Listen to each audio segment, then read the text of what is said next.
이 내용은 제가 실제로 업무를 통해서 세금 환급하는 업무를 도와드린 적이 있는 경우인데요. 이제 아버지가 이제 경기도 안양에 아파트를 한 채 보유하고 있었는데 그 아파트 가격이 양도가액이 3억이에요. 사실은 서울에 있는 아파트인데 양도가액이 3억이면 굉장히 싼 아파트죠. 아들이 그 아버지가 사시는 안양 근처에 아파트를 하나 더 보유하고 있었어요. 근데 아버지와 아들이 주민등록상 같은 주소지에 전입되어 있었던 거죠. 그래서 아버지가 그 양도가액 3억인 아파트를 이제 팔게 됐는데 아들이 주민등록상 같은 주소지에 있다 보니까 같은 세대로 봐서 나는 1세대 2주택자구나 라고 2주택자에 대한 양도세를 내게 됐어요. 근데 그 당시에 이제 서울시 전역이 조정 대상 지역이다 보니까 그분이 양도세 중과로 한 8천만 원 정도 이제 세금을 내시게 됐거든요. 사실은 이제 뭐 아파트 자체가 이제 3억이고 이러다 보니까 그분은 그 양도세를 내려고 이제 대출까지 사실 받아야 하는 상태이셨어요.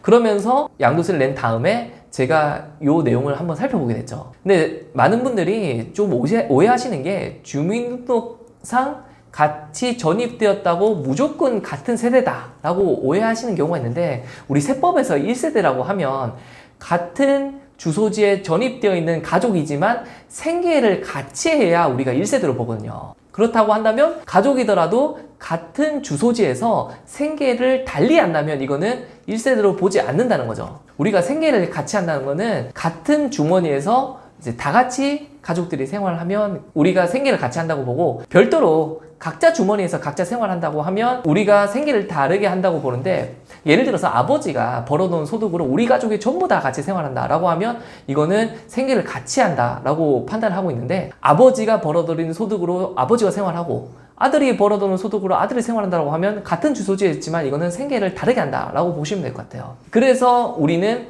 같은 주소지에 있지만 생계를 달리하는 경우로 우리가 접근을 했죠. 여기 케이스에서는 아버지와 아들이 별도의 소득이 있었어요. 아버지는 이제 근로소득하고 연금소득이 있었고, 아들은 이제 별도로 회사를 다니고 있어서 따로따로 소득이 있었고요. 아버지 같은 경우에는 별도 소득이 있으니까 본인이 이제 신용카드라든지 뭐 보험료라든지 각자 이제 본인이 벌었던 소득 범위 내에서 세금이라든지 지출을 한 거고, 아들도 본인이 돈이 있으니까 나의 신용카드라든지 보험료 같은 거를 납부를 각자 하면서 이제 아버지 명의의 집이니까 아들이 아버지한테 이제 생활비 명목으로 일정 부분 매달 정산을 했었어요. 그러면서 우리는 생계를 달리한다 라고 해서 세금을 제가 환급을 받았습니다. 그래서 많은 분들이 오해하시는 게 주민등록증상 같은 주소지에 있으면 무조건 다른 가족들의 주택수를 합산해야 된다 라고 오해하시는데, 그게 아니라 같은 주소지에 전입되는 가족이지만 생계를 달리하면 별도 세대로 봐서 그 주택은 별도로 이제 판단해야 된다는 점 유의하시길 바라겠습니다. 예전에는 부자들만의 얘기였다고 볼 수 있죠. 왜냐하면 예전에는 우리가 상속세라고 하면 내가 돈이 있어야지 상속세 내고, 증여세 내가 돈이 좀 되는 재산을 증여해야지 증여세가 나오지 않냐 라고 생각하셨는데요. 우리 상속세 같은 경우는 상속공제라고 해서 배우자와 자녀들이 살아있으면 10억까지는 공제를 하고 상속세를 내요.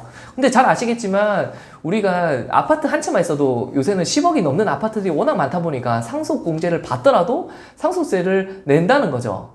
그리고 증여세 자체도 배우자 간 증여는 6억까지는 이제 공제가 되는데, 워낙에 이제 6억을 넘는 그 부분에 대한 증여가 많다 보니까 증여세도 많이 내게 되는 거죠. 그래서 예전에는 상속세 증여세가 부자들만의 세금이라고 이야기를 했는데, 사실은 요새는 뭐 아파트 한 채만 있어도 뭐 증여세 또는 상속세가 나오다 보니까 부자들만의 세금은 아니고, 요즘 보통의 아파트 한 채만 있는 사람들도 충분히 상속세 증여세를 경험하시는 경우가 많을 겁니다.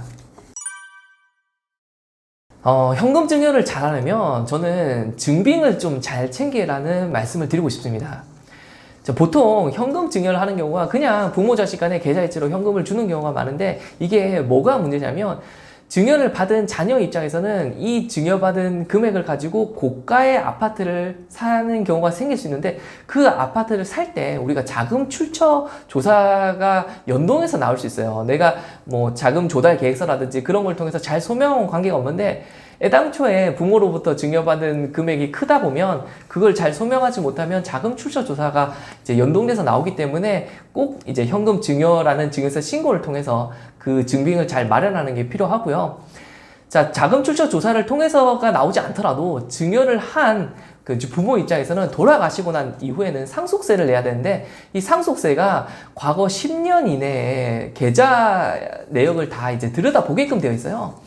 그렇게 과거 10년 이내에 통장 거래 내역들을 보게 되면 이 거래 자체가 이제 자녀들한테 넘어간 게 자연스럽게 이제 계좌 내역을 통해서 확인할 수 있기 때문에 증여세 신고를 통한 증빙을 통해서 우리가 소명을 한다면 상속세 조사가 나오더라도 좀 더 용이하게 넘어갈 수 있겠죠. 그렇기 때문에 현금 증여를 함에 있어서는 저는 증빙을 잘 남겨라 라고 많은 분들께 말씀을 드리고 있습니다.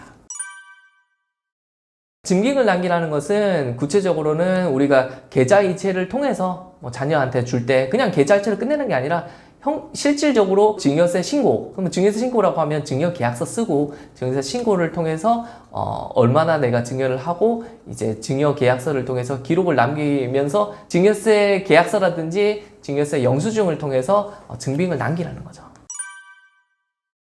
우리가 아파트의 경우라든지 일정 규모 이상의 부동산을 사게 되면 어떻게 자금을 조달했다는 그 자금 조달 계획서라는 걸 제출하게 되는데, 그 자금 조달 계획서가 합리적이라고 하면 사실 뭐 자금 출처 조사가 나오지 않는데, 예를 들어서 내가 대학생이야.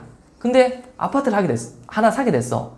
그러면서 이제 나는 자금 조달 계획서를 작성해야 되는데 내 소득이 당연히 없고 뭐 차입으로 인한 금액을 쓰거나 이렇게 이제 금액을 기재하게 될 텐데, 누가 봐도 이제 소득이 없는 사람이 이제 아파트를 사게 되면 이걸 어떻게 조달했는지에 대한 의심을 사게 되고, 그 의심을 사게 되면 어떻게 이제 이 자금을 조달하게 됐냐라고 이제 세무 공무원이 공문을 하나 보내오게 됩니다. 소명을 하라는 거죠, 한마디로. 그래서 이 소명이 잘 넘어가면 사실 다행인데, 잘 넘어가지 못하면 이제 자금 출처 조사를 통해서 파생돼서 이제 증여세 부분에 대한 걸 건드릴 수 있다는 거죠.